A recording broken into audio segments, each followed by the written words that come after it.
Hey guys, Boris here, bringing you another VOD review. Week 1 of Regionals has completed and all the players who advanced secured themselves a spot into the Pro Circuit for the upcoming set. However, Week 2 is just around the corner and this is where you earn your ticket to the Worlds, so all these players are busy scrimming and practicing the best they can. And therefore, let's jump in game with YBY1 here in a very international scrims lobby. As we can see, we have me first rate from NA, we have Dale Sum from EU, and otherwise we have quite few of the APAC locals such as Ironbog and Royal. We are starting out here with a Nautilus and a TF, therefore definitely could consider playing into the Bilgewater line. Interesting to know that he has already also picked up a Lulu 2. Now she received some buffs and can definitely carry you to the stage 3. She's going to be struggling into the stage 3, and we also see that the Ionia is the XP one. However, we opt to sell, and we had a Scion drop, but going to sell it, and did not get a third item in order to unlock a Graves. Therefore, this is going to be an interesting spot, and we opted to sell to make 10, realizing that our opener is not going to be strong, therefore perhaps looking for a potential to play from some kind of lose streak into a 3-cost reroll. Therefore, going long here is not going to be the greatest of options for us. Same goes with Band of Thieves. It would be a tempo augment so we can capitalize. Nautilus would be great to hold it at the moment, but we do not have another potential melee carry. Same goes with Radiant Relics. You definitely want to be capitalizing on to the tempo provided by the Radiant Augment, especially in a lower item start. However, it could be used potentially to pick up a direction for us, so we could be defaulting that for a moment. Birdlight present, we have made 10, so it wouldn't be that bad. What's probably most likely the option? Trazzle Twilight there, generally just weaker. We do not have a Zin either and do not have the items for him to slam, as you definitely want to be tempoing if you're picking that augment right now. Therefore, going to be going with 9 lives, which is a quite good reroll augment, and yeah, we can just go full open here. Like, the idea with this augment is to lose streak, get those rewards, get that econ rolling, find an open reroll line that you can play for. Generally, this is the strongest on 2-cost reroll, as you can spike on stage 3. However, if you manage to pick up a couple of wins here or there, you can also be playing for a 3-cost reroll without too many issues. Generally, a econ augment where you lose and then opt to spike hard and win out on 1 or 2 of your lives. We see that the first reward is a 1-cost 2-star. Not going to be wanting that, going to sell it, going to have to give up on this Y as well in order to make 30, so we're going to aggressively make econ and play from this open spot. We see there's also a player with Prismatic Ticket playing open in a similar game plan.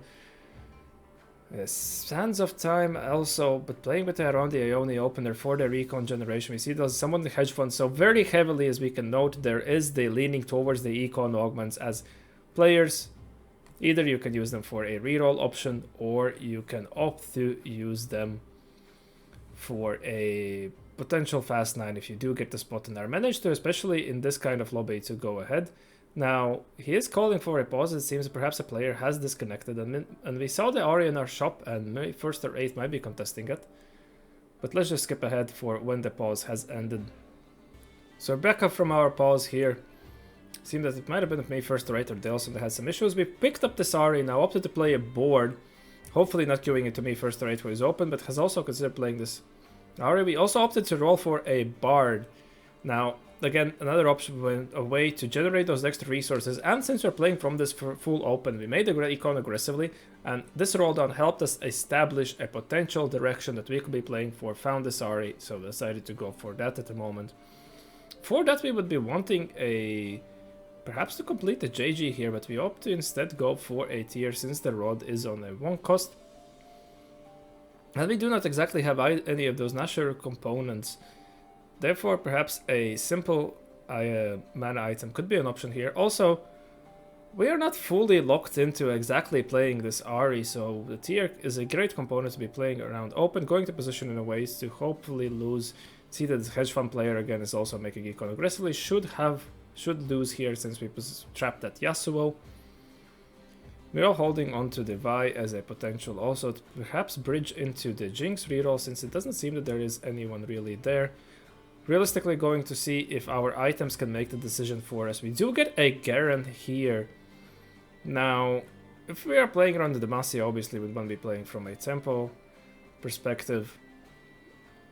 But we can just use this Ionia as an extra little bit of econ to propel ourselves towards the reroll and have a max amount of gold to be able to spike with the way. So this seems that Murray First Raid has decided to most likely be playing into the Jinx reroll. Hopefully we lose this round. This Jinx should be popping off just now. And barely we win. Secure a 5-loss streak. Exactly what we wanted for max econ here. Also able to cash out a full item, which is a Bramble West. Not the most excited of things into this heavy AP meta, but a tank item nonetheless will help us stabilize, and we have a Reforger in the end if we find it completely useless for our comp. Do get dropped another Bramble West, and we get a bow, so if we had this rod we could have definitely had the Master JG combo, but and since we have picked up the Swain, we also might be considering that as a possibility.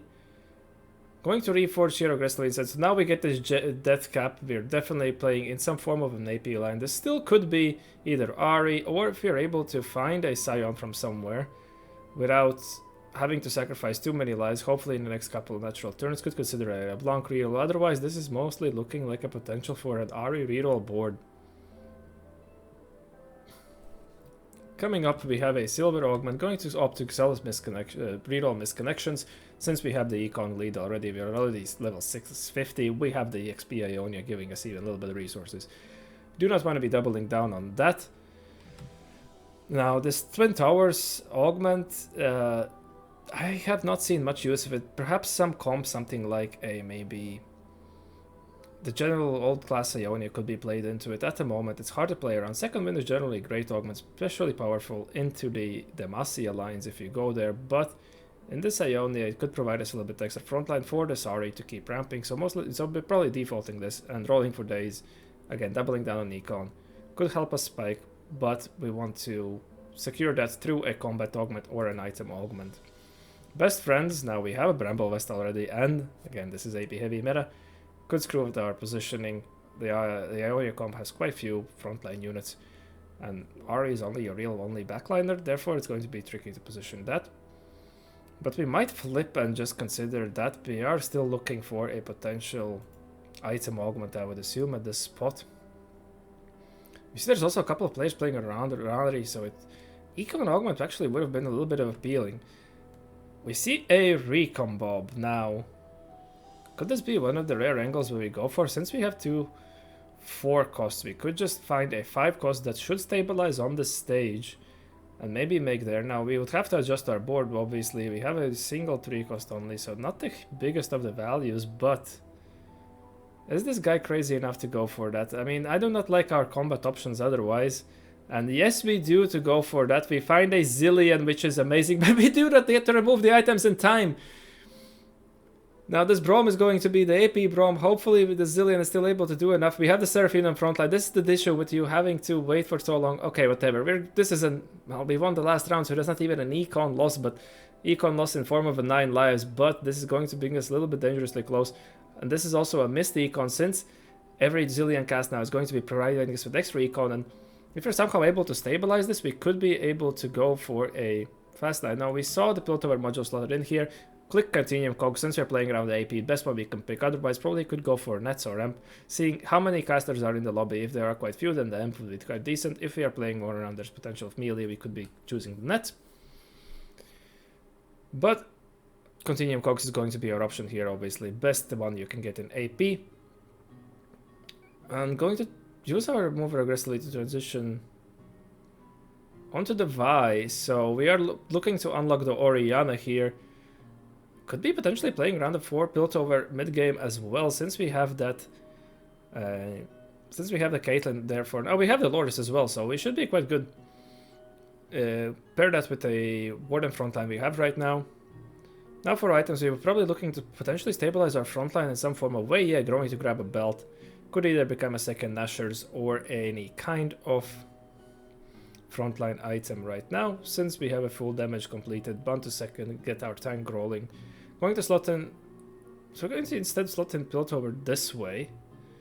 Going to toss in the Joy for extra sheds, because now we are looking to play our strongest board. With the Zillion, we're perhaps hoping that we can find a way to make our way to a fast line and then cap around some kind of potential board. I'm going to slam the vow on the Braum, as he's still, even with the recent Ornn buffs, he is just a little bit of a stronger of a tank at the baseline, or having that artifact printing power and a little bit of damage from his ram. Now we could consider Grelil aggressively here as well if we wanted to fully ensure our win. And yeah, we're going to use the Zillion XP, level 840, completely fine, very good spot to be in. If only we had played that Zillion a turn earlier, perhaps could even be making 50 here. Sorry, with the items, obviously, that is.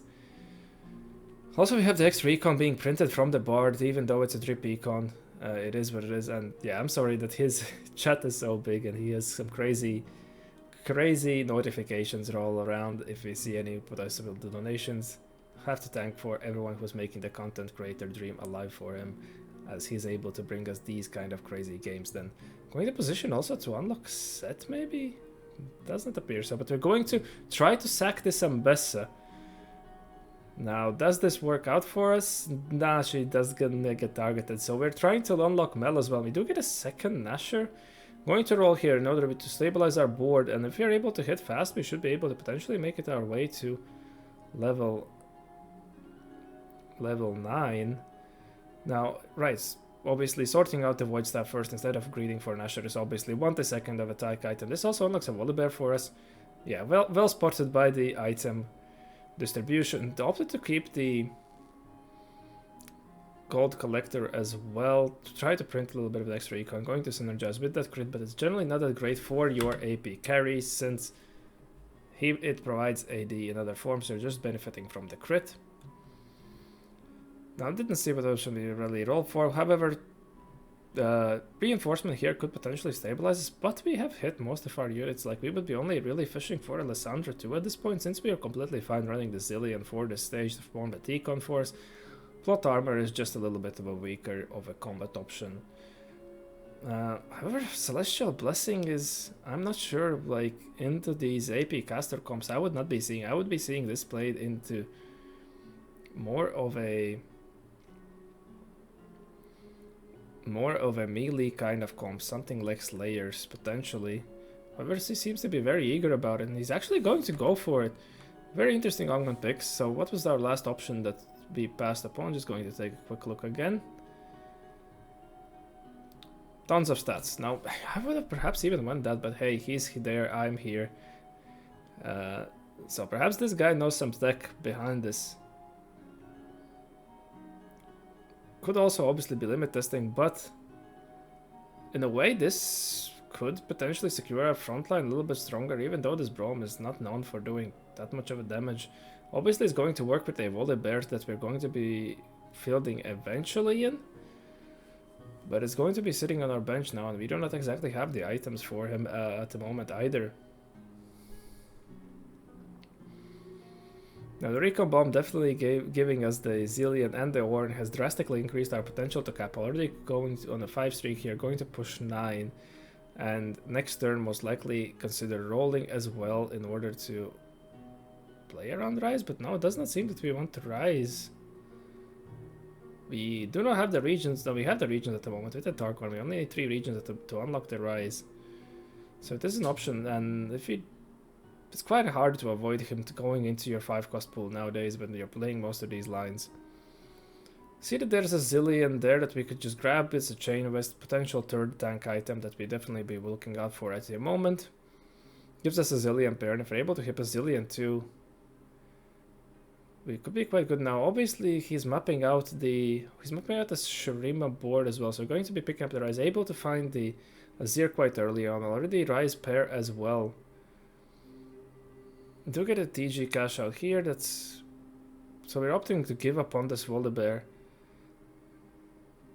Now, TG users, other than the tank, we could just be considering a Renekton if we win out from this kind of spot. The Yone does get out on our backline, but thankfully does not take out the Zillion. Now it's on the Zillion.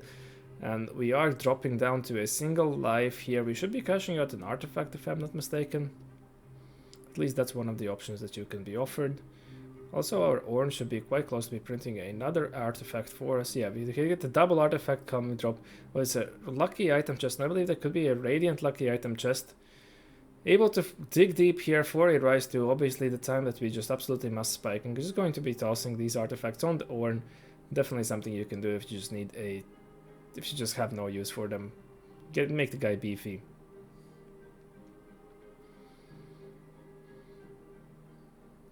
Now coming from here, we ideally would have wanted to win that round before and then potentially lose this in order to be unlocking the Zerath, so we have to be giving up on that plan. And now we will most likely be playing into the Renekton if we are opting to go for a Shurima on this rise. Oh, sorry, we already sold the Azir right away. My mistake, just trying to go off his team planner. Did not see the board, but now we're digging for the Zilean 2, most likely. Ornn 2 would be an upgrade of Type as a frontline away as well. We're able to pick up a Shyvana pair that could fit in if we opted to find a Nautilus. Going to give up on the stead on the Shyvana, and we are chasing a Sylas as a potential carry, completing the third tank item, nicely completing a adaptive helm on our Lissandra. This is definitely a wild game, many ways how we are just adapting to how the game state has evolved for us, so that we could play for this potential cap, realized okay, we lost that round, therefore we have to give up on the Azir. What other potential ways how we can maximally cap this board, showing very good game awareness, not being completely committed to a plan, having the general idea and knowing what possible paths this can branch out to. Now that the Thorn has a couple of artifacts, he should be generally a bigger sponge, and also this provides us another win condition for our comp if his Zord is able to ascend. Perhaps can do some nasty things even with the Gold Collector with the Ram. Against the Baron, but has a double combat, we're able to just completely run over this Baron. Absolute monster of this rise of a unit that is once you get him to 2-star. And now we unlock the Sylas as well. Now that could be our potential level 10 cap. I'm not sure how far we are really, since our Zilean has been probably farming a little bit less now than before due to not having the items. Scouting the lobby, ensuring that we are fine and do not have to roll down 4, because we still have some of the weaker units that are not upgraded, and them buying even you a couple of seconds or getting that cost of provides immense value if you realize that you have to. Now looking for perhaps another... okay, we do not have the anti-heal, so well spotted here. Obviously wanted to go for that anti-heal, sort our utility out. Also, now we are on Sylas pair, so we could potentially consider rolling a triple artifact Thorn coming in. Now that we just have an immense item advantage on the lobby. Again, we are ensuring that we are strong enough, do not need to be rolling here, can switch here, and try to make our way to level 10. Comes with experience with trying to gauge these board strengths. Our Rise did walk up, but thankfully did not get targeted. And the Warren ascending, we are securing a win. Able to pick up the Loris too, now that we are pretty much sorted out, only missing the Y2 for our weaker units, and against a Bilge player that is on not 3 but their Stompkench 1, and does not seem that they have yet. They do not have their 2-star 5 cost yet, so we should be completely fine again to be sitting here. And should be securing a win here without an issue. This sponge of a Ornn is an absolute menace with the extra amount of HP that he simply has. Our frontline is just insane, and it would be interesting to seeing more of this healing chart to just see if the Celestial Blessing is paying off now. Definitely seems that it's in some form is providing the durability for our frontline. Also, not exactly sure what his full thought process was behind it, but this is still a very interesting way of he has played. Just showing the general set knowledge and also the augment evaluation. Able to pick up the Sylas too now here. So most likely looking to transition some of the items towards him. Yeah, Protector's Vow is great generally for Sylas in order for him to secure the first cast, and he can generally use quite a few different kind of items, so leaving the third slot open for it in case we make it to the carousel. Now our board is extremely high capped. Very interesting how he has managed to turn the game around from playing for an augment that is generally known for a loss streak, but recognizing his spot. that he might just be too many ways contested onto this Ari that he was playing for, since there seem to be quite a few players playing around with the 6p Ionia. And so he's seeing the bailout through the recon bob to make fast 10. Well, pretty much, yeah. He made 10 on 6-1. That's obviously not as fast as the parent player, but as fast as you can conceivably achieve by having to roll to stabilize your board. And Sile is able to jump on the backline, and this MF is just going to be fully held down. Let's see, they do not have the damage to be breaking through this insane amount of frontline. Or another Orn artifact being farmed, mittens on the Silas.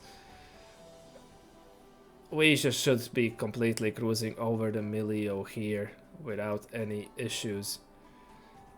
Very, very well put together game by YBY1. Again, recognizing the spot, adjusting his game plan and his potential for max caps just by the pure set knowledge and spot recognition, what we can play for.